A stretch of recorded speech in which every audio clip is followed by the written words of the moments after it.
ಲಕ್ಷ್ಮೀ ನರಸಿಂಹಸ್ವಾಮಿ ಆಶೀರ್ವಾದವಿದೆ, ಹಾಸನದಲ್ಲೂ ಗೆಲುವು ಎಂದ ರೇವಣ್ಣ. ಲಕ್ಷ್ಮೀ ನರಸಿಂಹಸ್ವಾಮಿ ಇರುವವರೆಗೂ ನಮಗೆ ಏನೂ ತೊಂದರೆ ಇಲ್ಲ ಅಂತ ಮಾಜಿ ಸಚಿವ ಎಚ್.ಡಿ. ರೇವಣ್ಣ ಹೇಳಿದರು. ಹೊಳೆ ನರಸೀಪುರದ ಲಕ್ಷ್ಮೀ ನರಸಿಂಹಸ್ವಾಮಿ ದೇವಾಲಯದಲ್ಲಿ ಪೂಜೆ ಸಲ್ಲಿಸಿ ಮಾತನಾಡಿದ ಅವರು, ಎಕ್ಸಿಟ್ ಪೋಲ್ ವಿಚಾರ ಕುರಿತು ಮಾತನಾಡಲ್ಲ. ಅದರ ಬಗ್ಗೆ ನಾನು ಇವತ್ತು ಏನೂ ಹೇಳಲ್ಲ. ಈ ದೇಶ ಉಳಿಯಬೇಕಾದ್ರೆ ಮೋದಿಯವರು ಪ್ರಧಾನಿ ಆಗಬೇಕು. ಲಕ್ಷ್ಮೀ ನರಸಿಂಹ ಇರುವವರೆಗೂ ನಮಗೇನು ತೊಂದರೆ ಆಗೋದಿಲ್ಲ.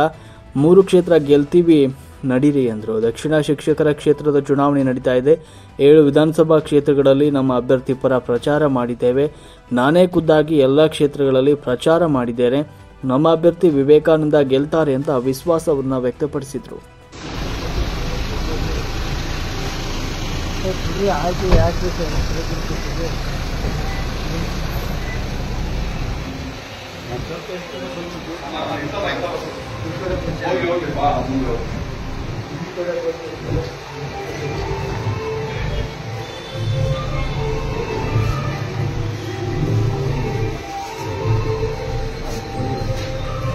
ಬಂದು